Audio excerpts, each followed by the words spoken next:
Bismillahirrahmanirrahim. Assalamualaikum warahmatullahi wabarakatuh. Innal hamdalillah nahmaduhu wa nasta'inuhu wa nastaghfiruh wa na'udzu billahi min syururi anfusina min sayyiati a'malina may yahdihillahu fala mudhillalah wa may yudlil fala hadiyalah. Asyhadu an la ilaha illallah wahdahu la syarikalah wa asyhadu anna Muhammadan abduhu wa rasuluhu la nabiyya ba'dah. Allahumma shalli wa sallim wa barik ala sayyidina Muhammadin wa ala alihi wa ashabi ajma'in, amma ba'd. Disyukur senantiasa kita panjatkan dan kita haturkan kehadirat Allah Subhanahu wa taala atas segala nikmat dan karunia-Nya kepada kita semua. Nikmat iman, nikmat Islam, nikmat sehat walafiat, sehingga kita seperti biasa di Ahad pagi bisa berkumpul bersama dalam rangka thalabul ilmi, nasihat menasehati dalam hal kebaikan dan agama. Mudah-mudahan ini menjadi bagian dari amal soleh, amal jariah yang insya Allah terus mengalir hingga yaumil akhir. Salawat dan salam semoga tercurah dan teriring kepada junjungan kita Nabi Muhammad sallallahu alaihi wasallam, khatamul anbiya wal mursalin, nabi yang senantiasa mengingat umatnya, mendoakan umatnya, dan bahkan nabi yang senantiasa berharap semua umatnya termasuk kita semua mendapatkan syafaatnya nanti di yaumul qiyamah. Amin. Baik, kita memasuki bab yang ke-35 dari kitab Nashahul Ibad yang ditulis oleh Syekh Nawawi Al-Bantani. Bismillahirrahmanirrahim. Wal maqalatul khamisatu wassalasun, makalah yang ke-35. An Hamid Al-Laqaf rahimahullahu annahu atahu rajulun faqala lah. Seseorang ulama bernama Hamid Al-Laqaf, namun Allah memberikan rahmat kepadanya, sesungguhnya telah didatangi oleh seorang laki-laki dan berkata kepadanya, ausini bima yanfa'uni fiddin, wahai Syekh, berikanlah kepadaku nasihat yang bermanfaat dalam hal agama. Faqala lahu wala fiddin, lalu berkata Hamid Al-Laqaf, tarkul kalam illa ma la budda minhu. Nasihat yang pertama atau wasiat yang pertama kepada seseorang itu adalah tarkul kalam illa ma la budda minhu. Tinggalkanlah ucapan kecuali yang bermanfaat. Jadi orang kalau kira-kira mau ngobrol, mau ngomong yang tidak bermanfaat, lebih baik ditinggalkan. Wa huwa ma la yahsulu al-maqsud min umurid dunya ila bih. Atau yang dimaksud adalah tidak ada sesuatu pun yang menghasilkan kecuali urusan-urusan dunia. Makanya Nabi itu kalau ditanya untuk urusan-urusan akhirat fasih. Nabi itu adalah orang yang kita tahu semua paling alim. Ciri-ciri orang alim itu adalah orang yang paling fasih memuji Allah. Sehingga dalam banyak beberapa riwayat Nabi itu kalau sedang pidato ceramah, lalu beliau ini memuji Allah, itu sampai mimbarnya bergetar. Sahabat yang di bawah tahu dan melihat betapa Nabi itu sangat fasih memuji Allah, mengagungkan Allah, dan bahkan ketika mensifati sifat-sifat Allah itu luar biasa. Hingga kefasihan ini menunjukkan betapa orang alim itu orang yang sangat peduli tentang kebaikan.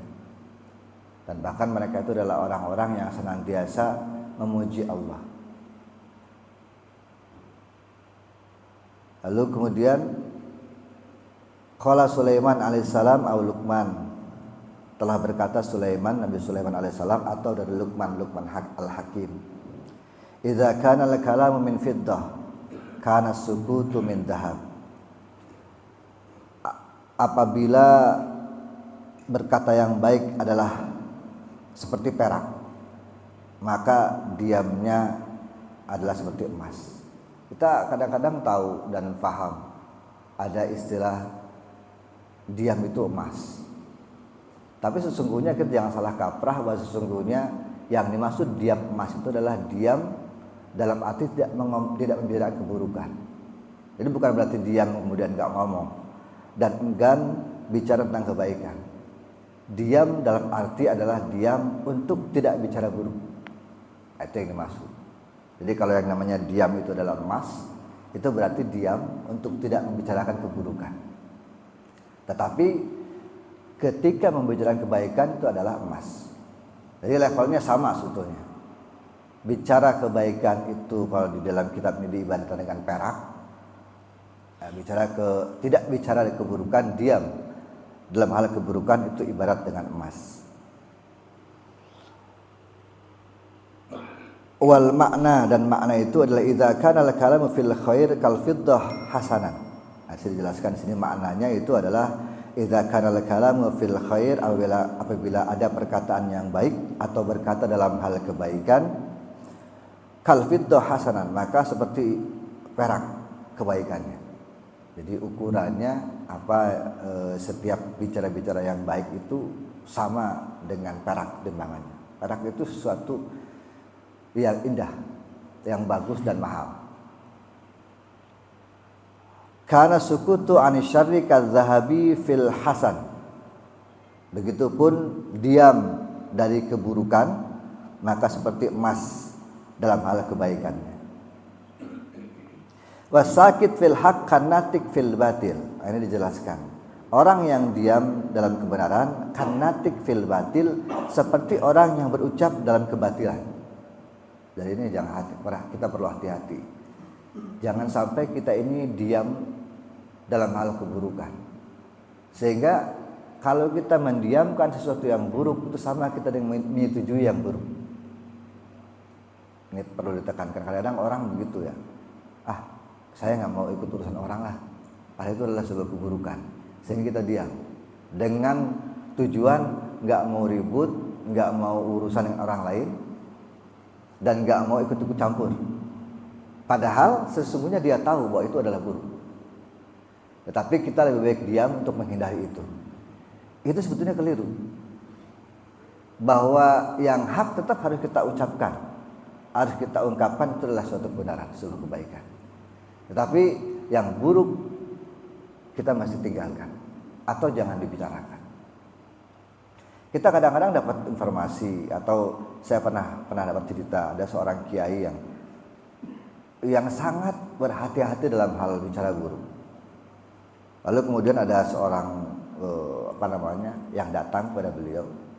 Lalu dia langsung bicara, "Pak, si A itu zina dengan seseorang." Lalu kemudian perempuan itu hamil. Dikira bahwa si kiai ini, ustadz ini kemudian dikira akan bereaksi ya, memiliki respon. Ternyata tidak. Kenapa? Saking hati-hatinya bahwa sesungguhnya qadzaf atau menuduh orang lain zina itu hukumnya lebih besar. Maka dengan hati-hati dia bicara, dengan mengalihkan ke pembicaraan yang lain. Kenapa demikian? Karena dia khawatir bahwa ketika bicara atau terlibat dalam urusan itu, maka dia akan dituduh sebagai orang yang qadzaf, menuduh orang lain zina. Padahal dia tidak pernah tahu. Makanya hati-hati. Dalam beberapa kitab fikih yang namanya qadzaf atau menuduh orang zina itu harus tahu persis. Dia melihat, lalu kemudian dengan jelas melihat apa yang dilakukan. Kalau tidak, maka tidak boleh dituduh. Hati-hati. Sebab qadzaf itu adalah dosa min kabair, salah satu dosa besar. Sehingga betul zaman dulu Rasul itu ketika didatangi oleh seorang lalu berkata, "Ya Rasulullah, saya ini telah zina." Kata Rasulullah, "Tobat." Nabi tanpa mau kemudian mengungkap lebih jauh. Sampai 3 kali. "Ya Rasulullah, saya ini zina, ya Rasulullah. Apa hukumannya?" "Tobat." Ketiga kali baru, saking dia itu pengen orang ini betul-betul mukmin, betul-betul merasa bahwa zina itu dosa besar, dia ingin bahwa dia dihukum. Lalu ketiga kali setelah beliau lapor, baru Nabi menghukum. Ini adalah pertanda dan contoh bahwa sesungguhnya dalam hal seperti ini itu Nabi sangat hati-hati. Kecuali sudah 3 kali dan memaksa baru. Jadi kita perlu hati-hati juga untuk kemudian menuduh orang lain, lalu kemudian menjustifikasi orang lain, menilai orang lain. Untuk hal-hal yang buruk, as-sukut kal-zahab. Diam dari hal yang buruk itu seperti emas. Sedangkan kemudian berkata yang tidak manfaat itu seperti sakit fil haq kanatik fil batil. Orang yang mendiamkan kebaikan, mendiamkan yang hak itu kanatik fil batil, sama seperti dia bicara tentang hal-hal yang buruk. Nah, mendiamkan keburukan itu sama dengan dia bicara kebatilan. Hati-hati. Diam adalah emas, itu artinya diam dari hal-hal yang buruk, sehingga itu bisa jadi emas. Wa tarkud dunya minal imtiah. Dan yang kedua yaitu meninggalkan dunia. Tadi meninggalkan ucapan yang buruk, lalu kemudian meninggalkan dunia. Meninggalkan dunia itu artinya meninggalkan kenikmatan-kenikmatan illa ma la budda minhu, kecuali apa-apa yang bermanfaat. Ya pasti semua juga ketika kita butuh dunia, ya kita ambil yang manfaatnya. Yang tidak manfaat maka kita hilangkan. Bahwa mala tahsul hajah illa bi, yang diambil itu yang kita butuhkan. Ini kadang-kadang dalam urusan dunia itu kita ini melebihi apa yang kita butuhkan. Itu yang jadi persoalan. Fenomena zaman akhir seperti itu. Padahal sesungguhnya kata Imam Syafi'i, orang yang cukup itu adalah orang yang tidak terlalu memikirkan apa yang harus diperoleh dari dunia ini.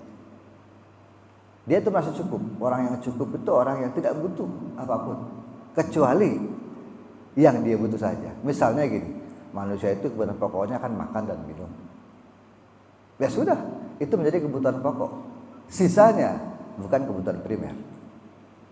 Karena kalau kita tidak punya uang, kita tidak punya jabatan, kita tidak punya kedudukan juga tidak mati. Tetapi sebaliknya, kalau kita ini tidak makan dan tidak minum, pasti kita mati. Sehingga kebutuhan pokok manusia adalah hanya makan dan minum. Itu pokok. Itu yang dibutuhkan sesungguhnya. Sisanya yang lain-lain adalah hal-hal yang tidak prinsipil. Maka Nabi itu ketika ditanya oleh orang urusan dunia, itu jawabannya sederhana. Al-amru bi umri dunyakum. Kan gitu. Dunia itu adalah urusan kalian atau urusan dirimu sendiri. Ya, jadi bahasa dunia itu oleh Nabi digampangkan, disepelekan. Tetapi kalau urusan akhirat, wah luar biasa. Artinya Nabi kita sudah mengajarkan betapa realitas akhirat itu lebih penting daripada dunia. Nah, dunia itu dibahas oleh Nabi al-amru bi umri dunyakum. Hanya urusan-urusan dunia itu adalah terserah kamu. Lalu wa tarkud dunya minal amti'a wal intihah illa ma la budda minhu wa huwa ma la tahsulul hajah illa bih wa tarkul mukhalatatin nas illa ma la budda minhu. Yang ketiga meninggalkan berkumpul dengan orang banyak illa ma la budda minhu, kecuali memang ada manfaatnya. Nah, kita kumpul seperti ini sekarang ini manfaatnya enggak ada manfaatnya. Banyak manfaatnya. Tapi kalau kumpul-kumpul yang tidak ada manfaatnya, maka lebih baik dihindari. Jadi bahkan sekarang fenomena zaman akhir ini memang seperti itu. Yang bisa membuat orang itu macam-macam. Ada dangdutan, mengumpulkan orang banyak kan. Tetapi sesungguhnya kita juga jangan kecewa bahwa kita ada kecewa. Wah, giliran dangdutan kok banyak yang datang, pengajian kok dikit yang datang.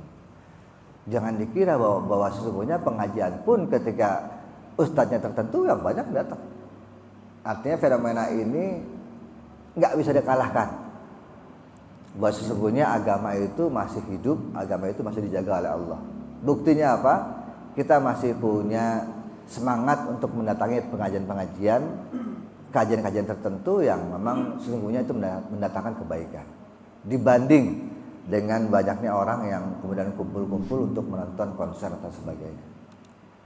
Sehingga kita patut bersyukur, sesungguhnya sekalipun di fenomena akhir seperti ini yang mungkin susah, kita mungkin susah untuk mencari orang-orang baik, kita susah untuk melihat kondisi kebaikan masyarakat misalnya. Tapi alhamdulillah kita masih bersyukur bahwa ketika ada pengajian juga orang banyak yang datang. Sekalipun memang konser-konser tertentu juga orang banyak yang datang. Tetapi bahwa kenyataannya pengajian banyak yang datang. Dan bahkan kita sering menyaksikan betapa orang yang umroh itu setiap tahun lebih banyak yang datang ke Mekah dan Madinah dibanding misalnya umat agama lain yang datang ke Vatikan misalnya. Kita bisa bandingkan itu. Lihat kita fenomena sekarang ini, betapa umroh itu menjadi kebutuhan. Itu setiap hari itu Mekah itu penuh, di luar waktu haji itu penuh. Bahkan jemaah Indonesia itu luar biasa, paling banyak mungkin di Indonesia. Orang yang umroh paling banyak. Sehingga kita tahu betapa agama itu masih tetap terjaga sampai saat ini. Buktinya orang yang datang ke Mekah lebih banyak dibanding orang yang datang ke tempat lain. Ini bukti agama kita masih hidup. Wa tarkul maqalatin nas ila ma lubda minhu. Meninggalkan berkumpul orang banyak dan manusia illa ma labudda minhu, kecuali memang ada manfaatnya. Wa huwa ma la yahsul matlub illa bih. Artinya bahwa kita ini tidak yang dimaksud dengan labudda minhu itu adalah sesuatu yang tidak menghasilkan apa yang kita cari kecuali kemanfaatan. Jadi kita mencari sesuatu untuk berkumpul tidak lain kecuali adalah kemanfaatan yang kita cari. Wan nasu taqsimu ila arba'ati aqsamin. Ini sebetulnya kata-kata atau Imam Nawawi mengutip dari Syekh Abdul Qadir Al-Jailani. Syekh Abdul Qadir Al-Jailani itu disebut sebagai Sultanul Aulia, rajanya para wali. Ini orang menarik sebetulnya. Saking terkenalnya Syekh Abdul Qadir Jailani, banyak kitab-kitab yang dinisbatkan kepada beliau. Termasuk salah satunya ada kitab tafsir Abdul Qadir Jailani. Sesungguhnya kalau para ulama itu bukan tafsir beliau sebetulnya. Ada beberapa kitab yang ditulis langsung oleh Syekh Abdul Qadir Jailani yang terkenal, tapi tidak banyak. Tetapi saking terkenalnya orang ini, kemudian banyak penulis-penulis yang menisbahkan itu adalah catatan atau karangan Syekh Abdul Qadir Al-Jailani. Padahal sesungguhnya bukan. Kita juga perlu hati-hati. Ini memang risiko orang terkenal begitu. Nabi itu saking terkenalnya, maka orang-orang tertentu yang kemudian ingin membenarkan ucapannya, lalu kemudian menisbahkan kepada Nabi. Kan banyak hadis-hadis yang menisbahkan kepada Nabi, sesungguhnya itu bukan hadis. Kenapa? Karena Nabi saking terkenalnya. Nah sekarang juga begitu. Ada orang terkenal, ulama yang hebat itu pasti dinisbahkan. Kata Imam Ghazali, kata Abdul Qadir Al-Jailani, kata Sofyan As-Sauri, padahal belum tentu itu betul. Saking terkenalnya. Jadi resiko menjadi orang terkenal adalah menisbahkan kata-kata atau karangan-karangannya. Tetapi kita juga berhati-hati. Kita patut sebagai orang yang berilmu misalnya, orang yang paham, meneliti. Nah, sekarang banyak ada kitab-kitab Syekh Abdul Qadir Jailani yang tersebar di Indonesia, di Mekah, di Madinah, sampai ke seluruh dunia Muslim. Itu ada, saya juga punya kopiannya dalam bentuk PDF. Tafsir Abdul Qadir Al-Jailani. Walaupun banyak beberapa ulama yang menyatakan itu bukan tafsir beliau. Sehingga kita hati-hati juga. Walaupun isinya baik gitu. Nah, saya tidak tahu siapa yang mengarang, tapi yang jelas itu sudah tersebar. Dari kata Syekh Abdul Qadir Jailani, ada manusia itu terdiri dari 4 bagian. Kama qala Sayyidi Abdul Qadir Jailani qaddasiruhu rajulun la lisana lahu wa la qalba wa huwal asi al-arri al-ghabi.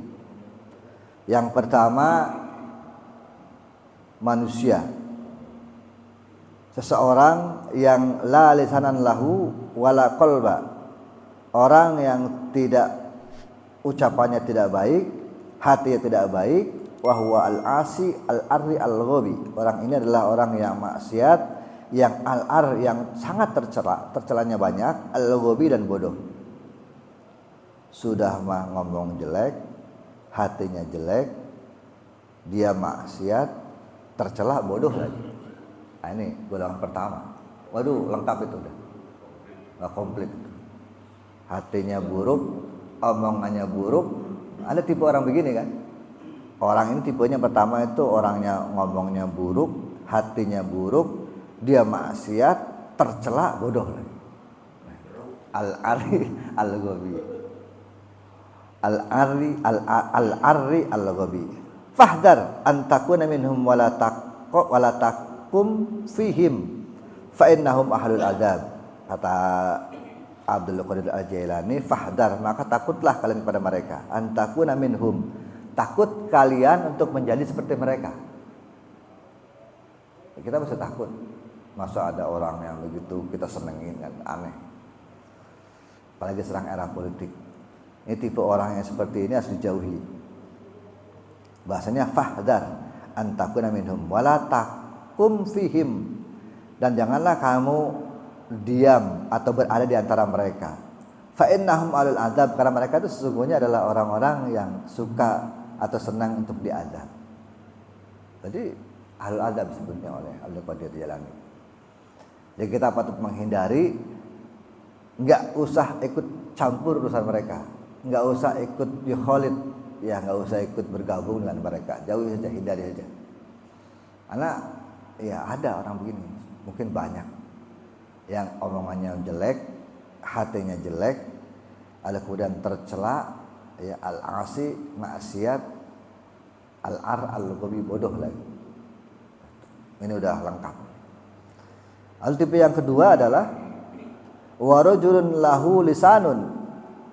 Ada orang yang dia bisa ngomong bila qalbin, tetapi ngomongnya baik tapi hatinya buruk. Ada begitu?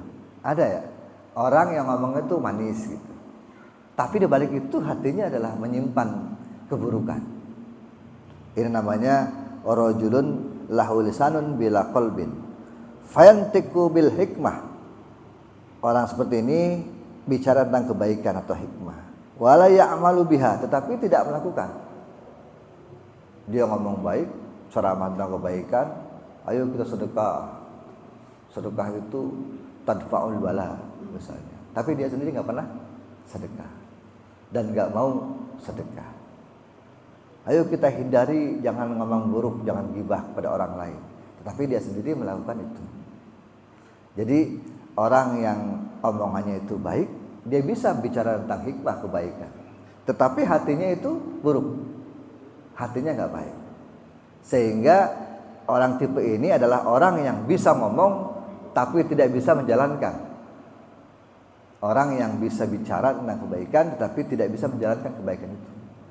La ya'malu biha. Ini tipe orang yang kedua. Yad'un nasa ila Allah ta'ala wa huwa yafirru minhu. Mereka mengajak kepada manusia untuk dekat kepada Allah. Wa huwa yafirru minhu, tapi dia sendiri lari, kabur dari Allah. Ya mungkin ada sekarang tipe-tipe orang yang ngomongnya itu baik. Ngomongnya baik dan omongan itu benar. Itu kita patut begini, harus begini, perlu begini segala macam. Tapi sesungguhnya dia sendiri tidak melakukan. Yad'u ilallah wa huwa yafirru lahu. Orang ini mengajak kepada Allah tetapi dia sendiri kabur dari Allah. Itu, ini hati-hati. Tipe-tipe begini hati-hati. Dan itu ada pada kenyataan. Nah, tapi artinya kita tidak boleh juga kemudian menjustifikasi, tidak boleh kita juga menjudge, menilai, atau kita tidak boleh suudzon juga. Nah, ini hati-hati juga. Kita bisa mengukur diri kita sendirilah. Nah, kalau kita memaklumi, memahami bahwa orang seperti itu, ya kita hindari. Tanpa harus kita menuduh. Tanpa kita harus kemudian mencela, atau misalnya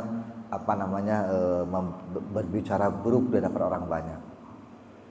Tanpa harus seperti itu. Ada etika-etika tertentu yang harus kita pahami. Fab'ad minhu, maka jauhilah orang seperti ini. Harus jauhi orang seperti ini. Fab'ad minhu. Li'alla yahtafaka billadhi lisanu fatuhriqaka naru ma'asihi wa yaqtulaka natnu qalbi. Orang seperti ini harus dijauhi karena bisa-bisa mereka itu yahtafuka billadhi lisani, mereka menyambar dengan kenikmatan lisannya. Menyambar itu mendesak. Jadi kita ini bisa terlena. Ya, tofaka itu terlena atau disambar. Jadi cepat banget.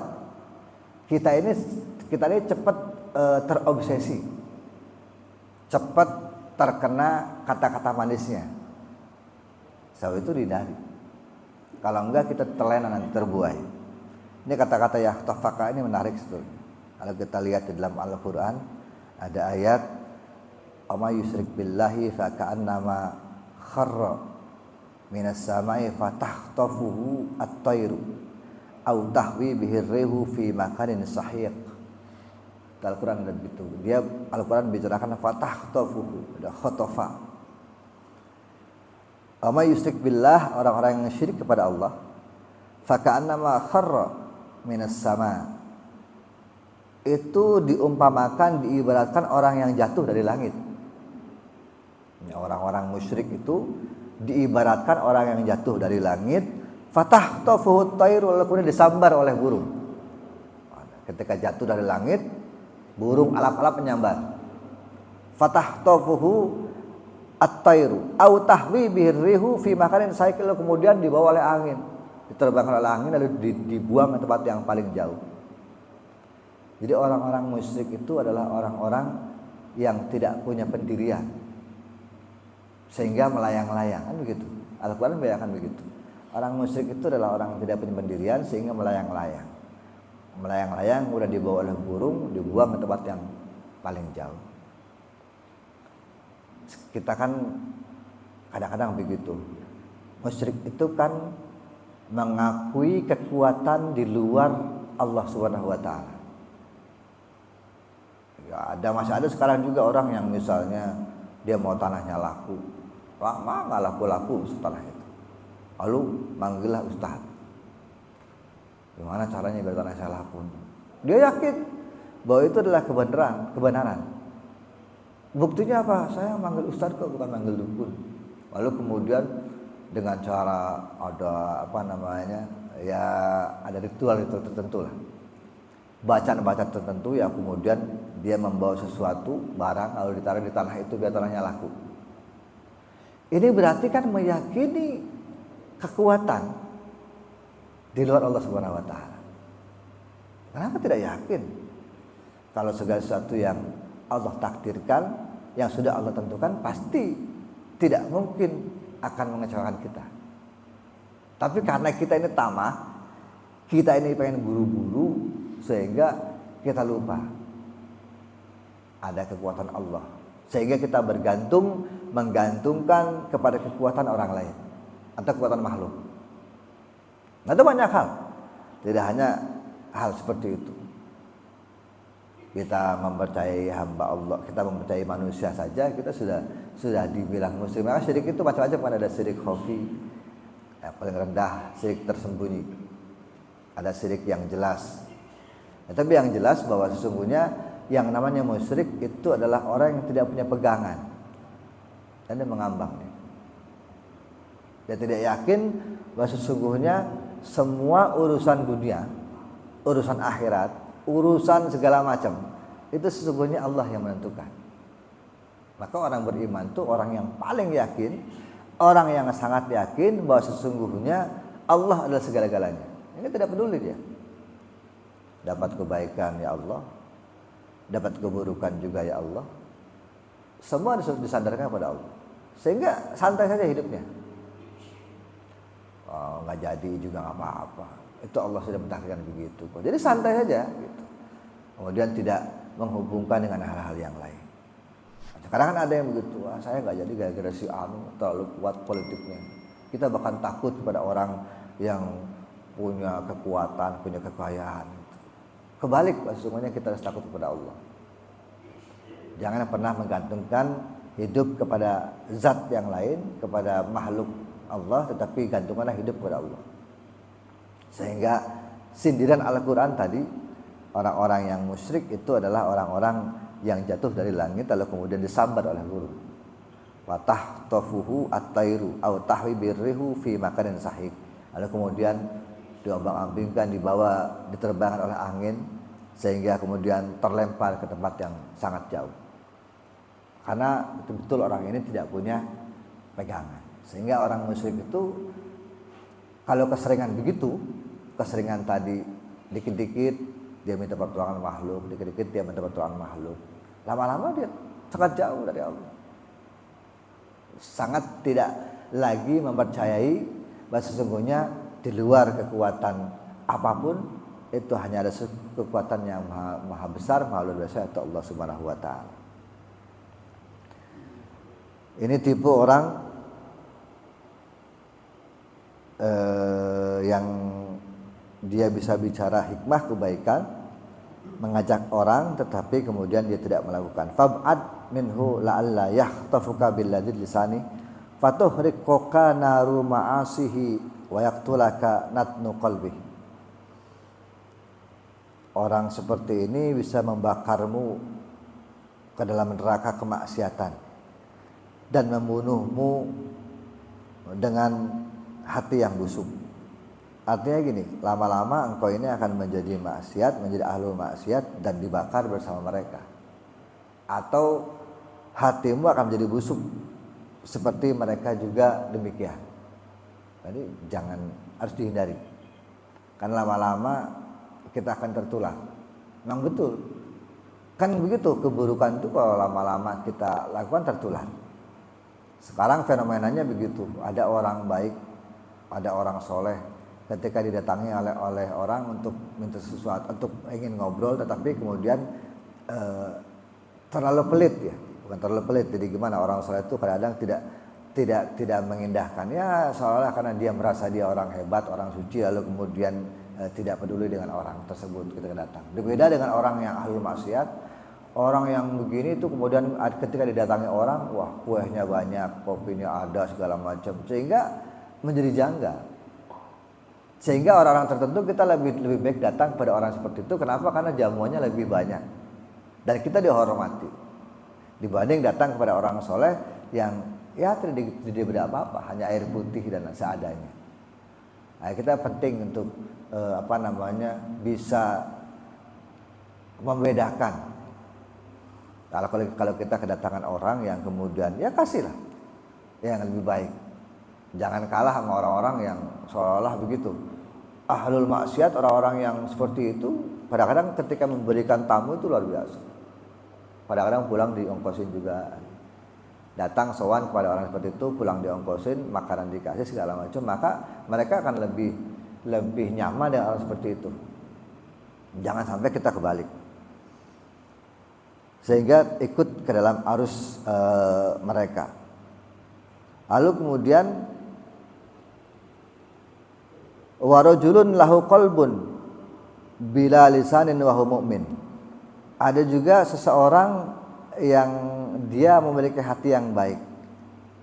Bila lisanin, tapi dia jarang bicara atau tidak sanggup bicara. Tidak bisa bicara atau tidak sanggup bicara. Wa huwa mu'min, tapi dia adalah orang mukmin. Satarahullahu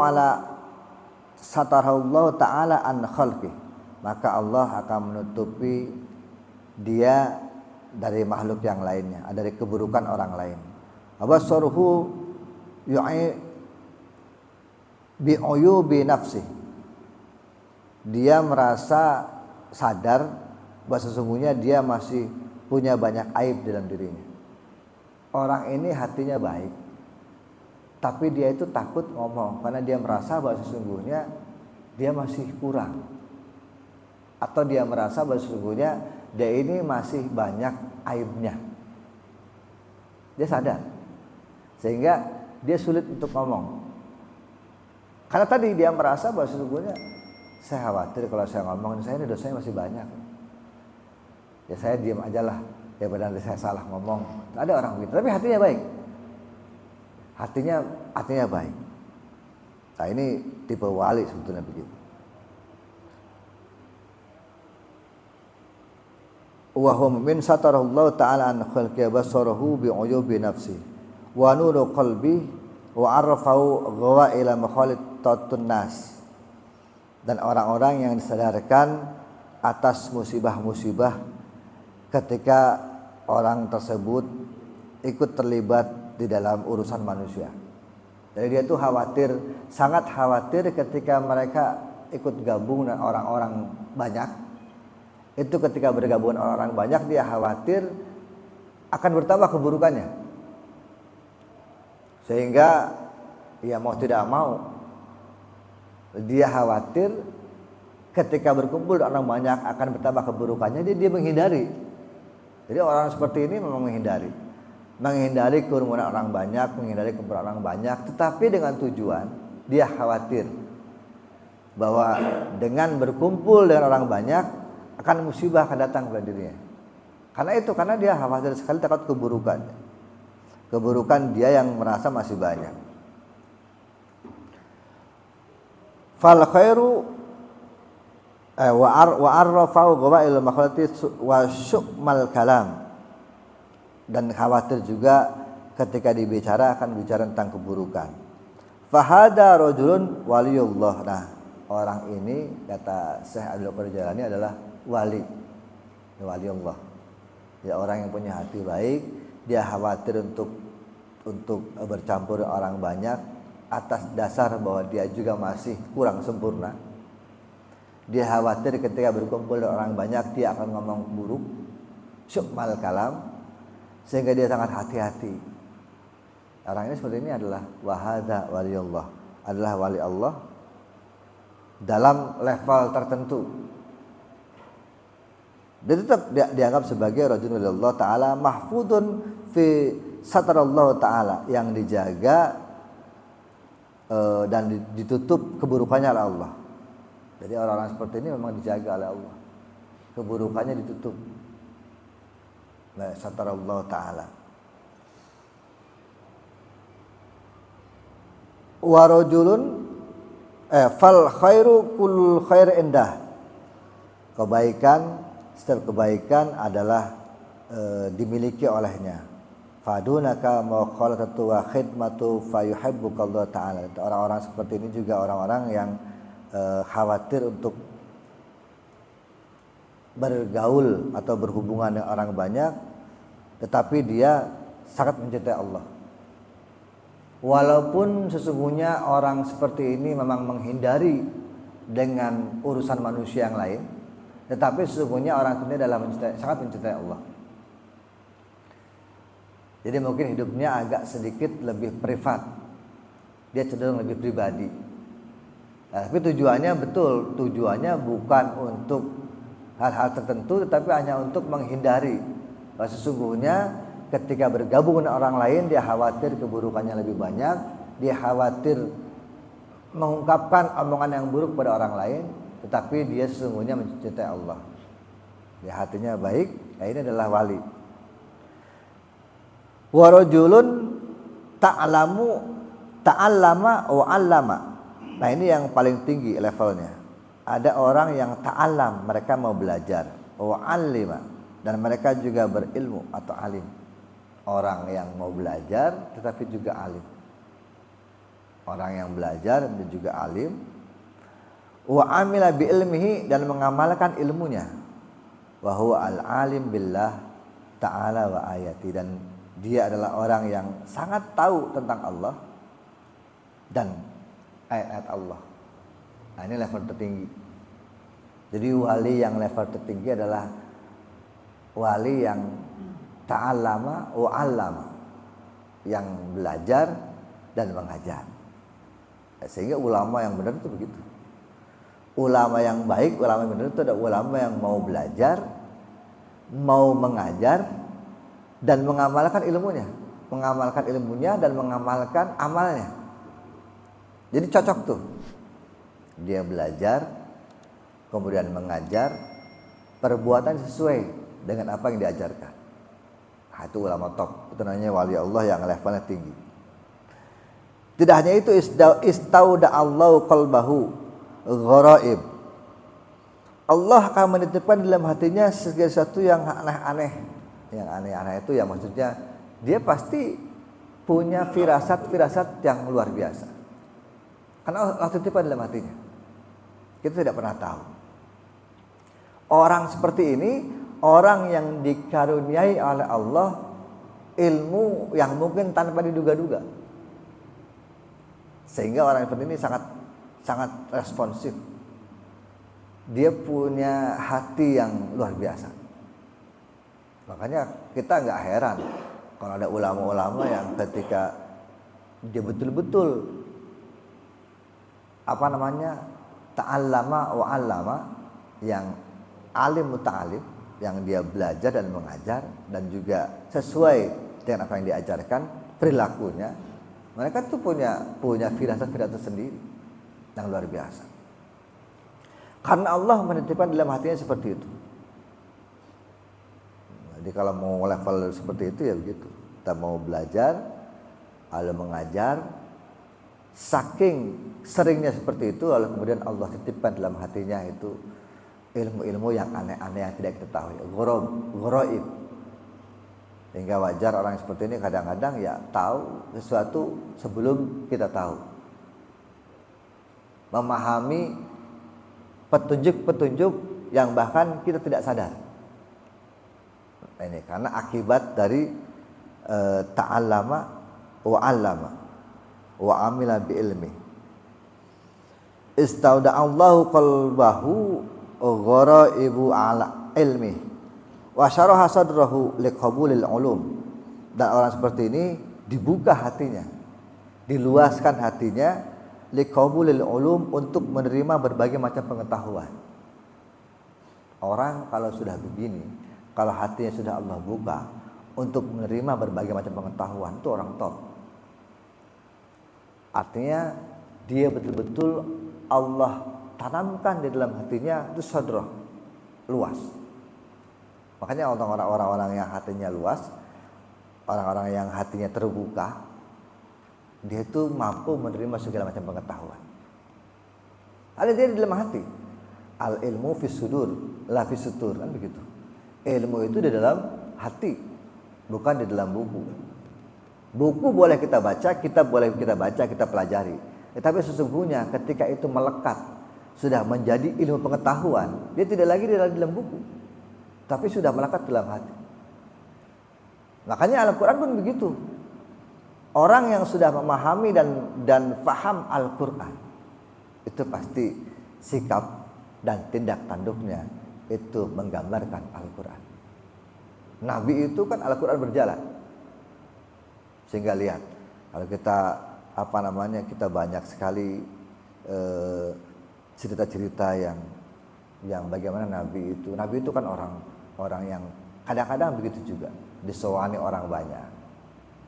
Lalu sesungguhnya kita juga punya etika. Sama ketika kita kepada para ulama. Ulama itu warasatul anbiya ya, waris para nabi. Kadang-kadang kita nggak tahu waktu. Ada ulama besar misalnya, lalu kita sowan gitu. Sowan di saat ulama itu waktunya istirahat.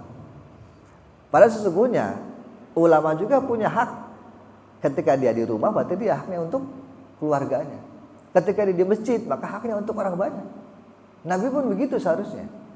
Nabi ketika Nabi datang ke masjid, maka Nabi itu menjadi milik umat muslim. Tapi ketika Nabi di rumah, Nabi milik keluarganya.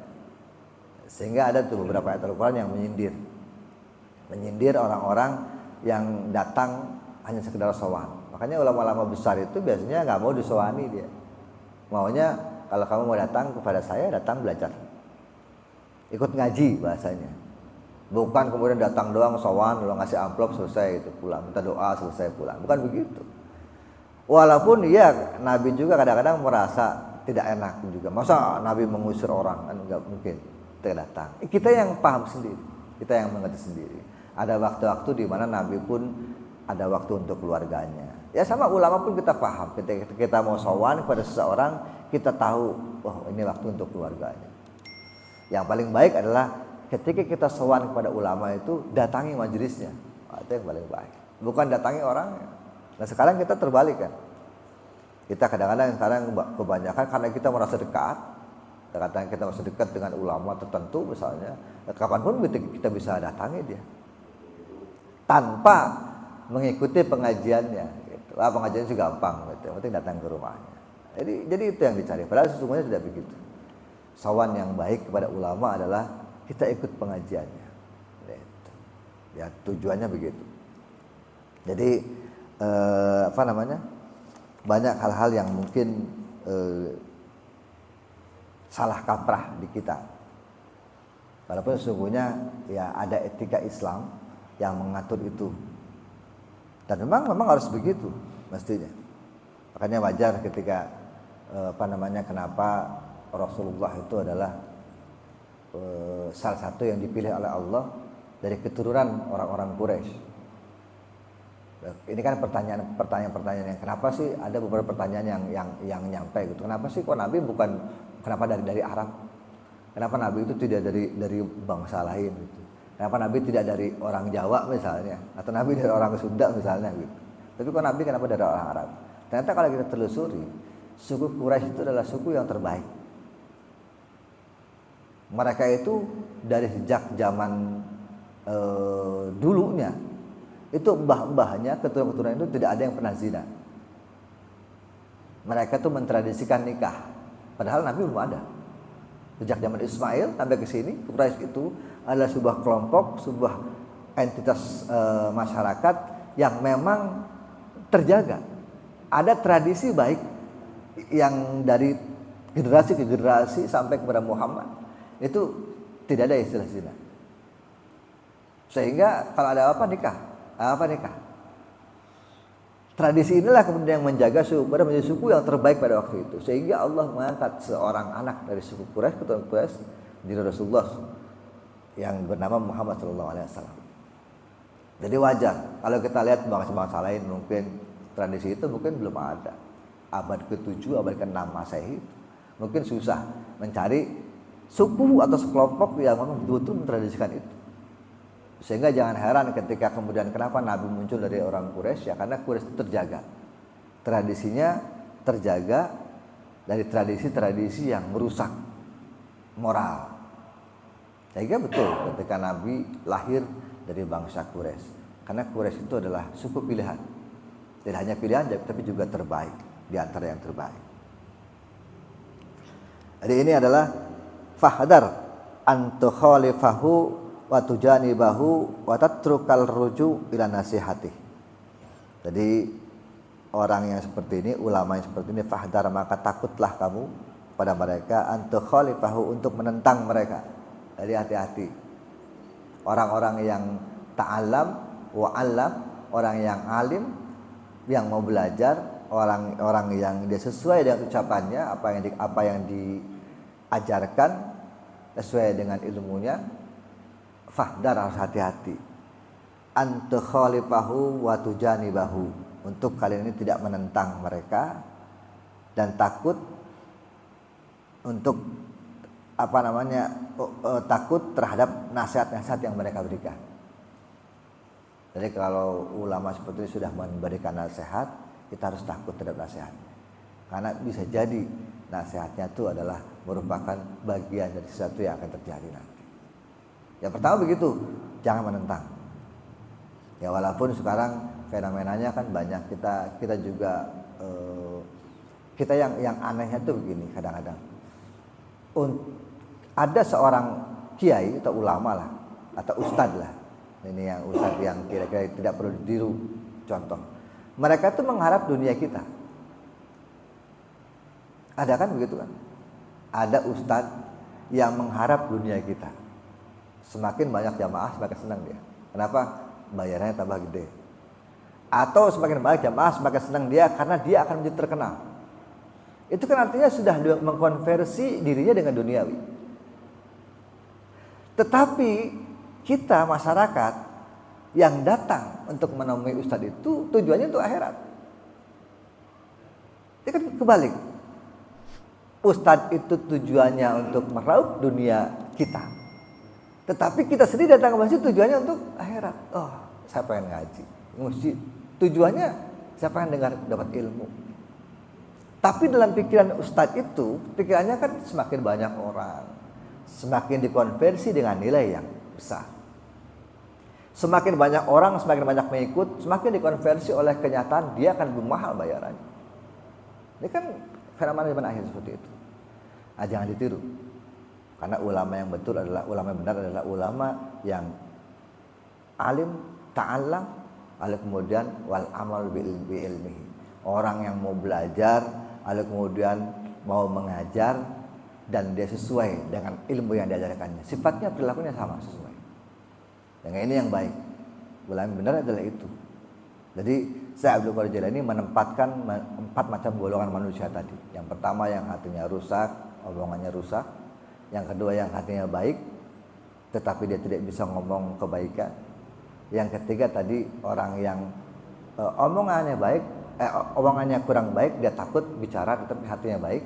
Lalu yang keempat yang lengkap tadi, ya, orang yang alim, ta'alam, orang yang berilmu, lalu kemudian mengajarkan ilmunya, mau belajar, sekaligus dia cocok dan sesuai dengan apa yang diajarkannya. Jadi ilmunya sesuai, perilakunya sesuai dengan ilmu yang diperoleh dan apa yang diajarkan. Nah, ini adalah wali tingkat tinggi. Orang yang seperti ini tadi, jangan kalian tentang fahdar an tukhalifahu wa tujanibahu. Hati-hati, takutlah kalian kepada mereka dan jangan menentang mereka. Takut ketika kalian menentang mereka, wa tujanibahu, atau takut juga ketika mereka itu memberikan nasihat. Sehingga meninggalkan nasihat mereka adalah sama dengan bencana. Kalau kita sudah ada nasihat orang seperti ini, lalu kita tinggalkan, itu bisa jadi bencana. Jadi hati-hati, ini adalah orang-orang yang dalam level para wali tertinggi. Jadi kita fenomena seperti sekarang ini belakangan begitulah. Kita harus hati-hati, tetapi ya pesan saya sekali lagi, ya, jangan menuduh. Nggak boleh menuduh. Kita harus tahu, wah ulama ini begini, saya begini. Ya sudah, cukup segitu aja. Jangan kita tuduh. Nah, jangan-jangan sampai lalu kemudian tuduhan kita jadi tidak benar, menjadi fitnah. Kita harus hati-hati juga. Tetapi kita paham dan tahu bahwa fenomena belakangan ini yang terjadi adalah ada, ya gitu, ada pengajar yang mereka sendiri itu memanfaatkan duniawiyah. Mereka melihat kepada kita sebagai bentuk duniawiyah, semakin banyak semakin banyak yang diajak, semakin banyak orang yang mengikuti kajian tidak dikonversi dengan duniawi. Tapi di sisi lain kebalikannya, kita sendiri ingin mencari akhirat, tapi dia sendiri mencari dunia. Nah, itu kan kebalikan dia. Seharusnya nggak begitu. Ngajar aja, ngaji aja. Dia tidak peduli. Sehingga ulama itu akan bicara kebenaran tadi. Dia tidak peduli kebenaran sesulit apapun, sepahit apapun. Tapi yang penting bahwa yang hak harus diucapkan, yang hak harus diungkapkan. Tidak ada kemudian tedeng aling-aling gitu. Dia khawatir segala macam, nggak ada. Ya, walaupun sekarang ada orang yang ngomong yang buruk, berarti yang baik. Tapi kita hati-hati juga, jangan menuduh juga. Itu. Tapi yang jelas itu yang terpenting. Saya kira demikian ya. Ada yang tanyakan? Ini gambaran 4 tadi udah beberapa. Saya kira kalau tidak ada, kita bisa diskusi di luar, bisa ngobrol-ngobrol. Mudah-mudahan ada manfaatnya. Kita bisa nasihat menasehati. Mudah-mudahan ini menjadi ibrah, pelajaran untuk kita, dan semoga kita ini sedikit banyak mampu juga menasihati diri kita sendiri, muhasabah diri kita sendiri. Mudah-mudahan ini menjadi manfaat fid din wa dunya wal akhirah. Demikian, subhanakallahumma wa bihamdika asyhadu an la ilaha illa anta astaghfiruka wa atubu ilaik. Wassalamualaikum warahmatullahi wabarakatuh.